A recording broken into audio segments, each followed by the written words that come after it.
सेपा तरफ रही चिठी 17/10/25 देखिपार 11,141 नंबर चिठी स्टेट हेड विभिन्न कंपनी को दि जाइए चिठी तो चिठी उल्लेख रही कौन देखा meeting regarding discussion on implementation of vocational education in the state of Odisha vocational education किपरि ओडिशा रे इम्प्लीमेंट हम से बाबद चिठी रही एवं subject cited above I am directed to say that meeting is scheduled to be held on 11 AM 23 October 2025 होगा under the chairmanship of SPD OSEPA SPD OSEPA chairmanship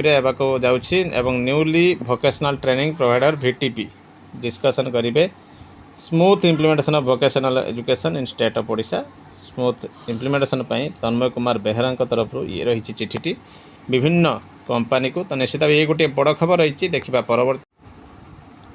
high court of Odisha रे रही 24,673 एवं 27,200 2025 नारायण मंगराज एंड अदर्स से रही वोकेशनल मैटर रही जहाँ पक्षर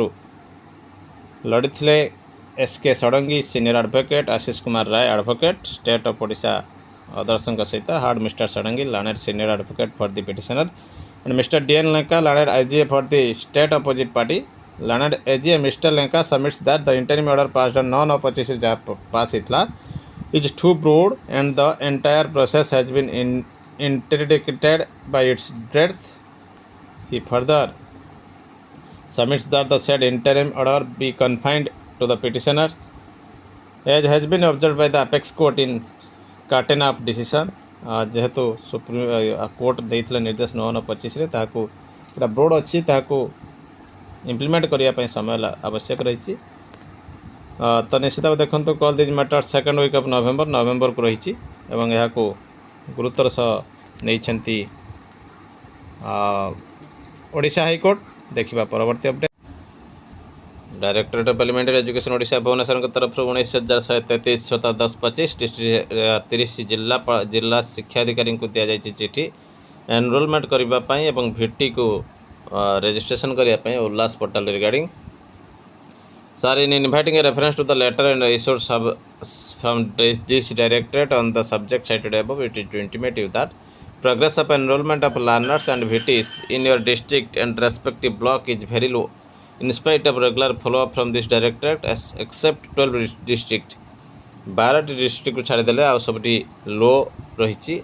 the enrollment in portal in remaining 28 district is below 30%. 28 district below 30% रही which is far away from the physical target for current financial year. The commissioner comes secretary to government SME department in the review meeting held on 15/10/25 जो review meeting हेतला NILP expressed his deep concern and intimated that the progress of enrollment in Ullas portal is not encouraging. It has been instructed in the review meeting for focusing on daily target that is per day for GP target 10 learners 1 VT for 6,794 GPs 67,940 learners एवं 6,794 VT enrol हे दिन को since the fast FLNAT for the current financial year is fixed 26/10/25 सुधा कार्य सारे this process में be expedited unfailingly all DO and nodal officers of the district and blocks are required to fix the target and monitor the same daily basis एवं target fix करेंगे एवं monitor करेंगे daily basis रे. You are therefore requested to take necessary steps to speed up the enrollment of learners and VTs in your district and respective block accordingly on daily basis and share the same in the Ullas WhatsApp groups. Ullas WhatsApp group रे share करने रही निर्देश तो निश्चित भाव director ये चिठी पर आसी बड़ खबर देखा परवर्ती update TT big breaking news राष्ट्रीय परिषद अधिनियम 1993 NCT 1993 national council for teacher education act को हमें करीबा हलफनामा NCT अपनी बनाए हुए नियम के जाल में बुरी तरह से फंसा. मुख्य बात रही NCT शिक्षकों की योग्यता निर्धारित कर सकता है 2001 रेगुलेशन से. इसमें शिक्षकों के लिए न्यूनतम योग्यता निर्धारित नहीं की गई. तो ये कथा रही जे NCT निजर 2001 रेगुलेशन ने न्यूनतम अर्थात मिनिमम क्वालिफिकेशन पाई कौन नियम कर इसके बाद पीटीआर आरटीआर 2009 लाया गया, जिसके धारा 23 के तहत एनसीटी को एकेडमिक अथॉरिटी घोषित किया गया। एनसीटी का कहना है कि सरकार ने मुझे सारा अधिकार दे दिया है और मैं सर्वसभा हूँ। 2010 के नोटिफिकेशन इसमें बताया गया है कि 23/8/2010 के बाद शिक्षक बनने के लिए आपको टीईटी पास करना पड़ेगा, तभी तो निश्चित देखो तो आप सरकारी टीचर बन सकते हैं। 2010 नोटिफिकेशन रे 23/8/2010 पर जो मैंने शिक्षक होगा चाहिए से टीईटी पास करने को पड़ो बोली कहुला, कि 2014 टीईटी को टीचर बनने के लिए अनिवार्य कर दिया है। 2014 यहाँ अनिवार्य करा। महत्वपूर्ण तथ्य से जो सुप्रीम कोर्ट के सामने नहीं रखा गया, एनसीटी 2017 में संशोधन हुआ। इसमें कहा गया है कि सभी इंटर्न टीचर को 31/3/2019 तक प्रशिक्षण लेना पड़ेगा। और इसमें कहा गया कि इंटर्न टीचर को तालीम लेना पड़ेगा, न कि टीईटी की बात कही गई। 6 months NIOS training and DElEd ये सब कथा रही 2017 अमेंडमेंट रे। एनसीटी में कही गई बातों को सही तरीके से सुप्रीम कोर्ट में नहीं रखा गया, जिससे आज हम शिक्षकों को इतना दर्द झेलना पड़ता है। निष्कर्ष ये है कि 3/9/2001 से पहले की भर्ती न्यूनतम योग्यता से मुक्त। तो एनसीटी में कही गई बातों को सही तरीके से सुप्रीम कोर्ट में नहीं रखा गया। 3/9/2001 से 23/8/2010 रेगुलेशन इस समय अवधि में भर्ती हुए टीचर को लिए टीईटी की आवश्यकता नहीं है। तो निश्चित भाव देखो तो ये कथा रही एक मुद्दा रही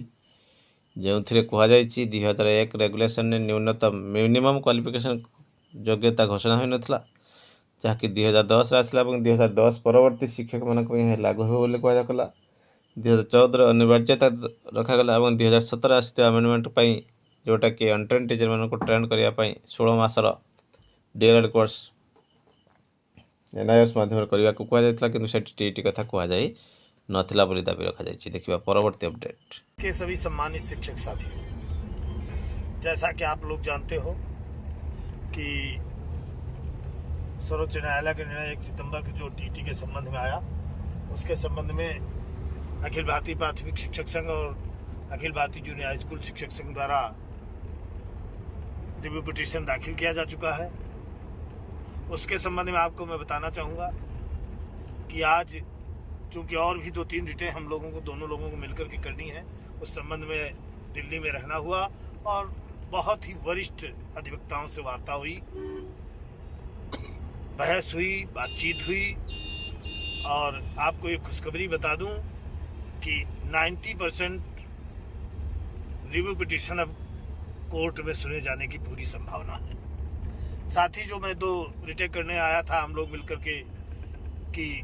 2001 से पहले जो नियुक्त हैं उनके संबंध में और 2001 के बाद जो भी नियुक्ति हुई है टीटी वगैरह, उनके संबंध में जो रिटें करनी है, रिटें तैयार हो गई। सारा कुछ वकील वकाला नाम पर हम लोगों ने साइन कर दिए। संभवतः दीपावली के बाद वो फाइल हो जाएंगी। लेकिन ये बात आपको जरूर बताना चाहूँगा, जो लोग अब इस गलत फहमी में हैं हमारे देश और प्रदेश के शिक्षक कि ये लड़ाई बहुत आसान है, तो ये उनकी भूल होगी। जो आज निकल कर आया, वरिष्ठ अधिवक्ताओं के साथ बैठ करके करीब 1-1 घंटे बहसें हुई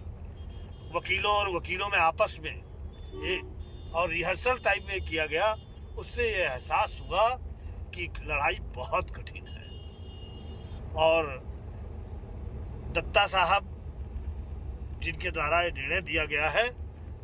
वो भी न्यायप्रिय व्यक्ति हैं। सब कुछ तो वीडियो के माध्यम से नहीं बताया जा सकता, लेकिन कुल मिलाकर के आप लोग ये समझ लीजिए कि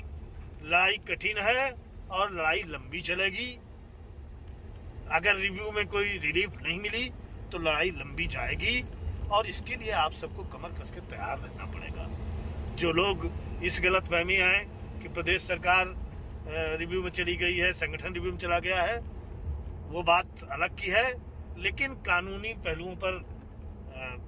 बहुत मजबूती से लड़ने की जरूरत है और आज वो बिंदु निकल के आए हैं जिनके आधार पर हम लोग लड़ेंगे और ईश्वर चाहेगा तो हम लोग जीतेंगे। लेकिन निश्चित तौर पर ये मैं फिर कहना चाहूँगा कि लड़ाई बहुत कठिन है। आज हमारी वरिष्ठ अधिवक्ता बासव प्रभु पाटिल जी, जो सुप्रीम कोर्ट के बहुत सीनियर वकील हैं, उनके माध्यम से विक्रम हेगड़े वरिष्ठ अधिवक्ता के माध्यम से हम लोग उनसे वार्ता किए और जो वार्ता की फीस होती है वो अवेलेबल कराई और जो मुकदमे की फीस है उसकी भी व्यवस्था उनको कर दी हम लोगों ने और निश्चित तौर पर उनके माध्यम से भी हम लड़ेंगे। कल कुछ लोग यहाँ पर रुके हैं, वो रोहतगी जी से भी मुलाकात करने की कोशिश करेंगे और आगे की लड़ाई कठिन जरूर है लेकिन हम लोग मेहनत से इसको लड़ करके जीतेंगे। आप लोग कमर कस के किसी भी तन मन धन से आप लोग को सबको जुटना है, ये ध्यान रखिएगा।